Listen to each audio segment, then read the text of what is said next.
ازيكم، رب تكونوا بخير.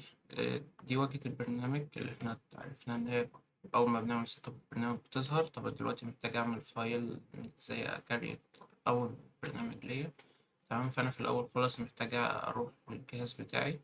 تمام، أعمل فولدر عشان أحط فيه الفايلات بتاعتي. فأنا هنا هعمل فولدر مثلا اسمه يوتيوب. تمام، عشان دي اللي بنزل عليها الفايلات بتاعت الحاجات اللي بنزلها على اليوتيوب. تمام، فأنا هنا اليوتيوب دوت هنا هكريت جواه الفايل بتاعتي. فأنا هروح للبرنامج بتاعي. تمام، أقول له مثلا open folder. تمام،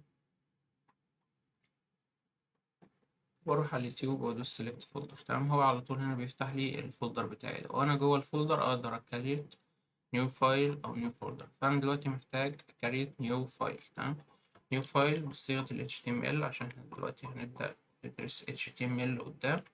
فأنا دلوقتي هسميه على سبيل المثال index.html، وبكده نكون عرفنا ازاي نكريت أول فايل HTML. الفيديو الجاي هنبدأ أساسيات ال HTML وهندخل في اللغة. تمام، سلام.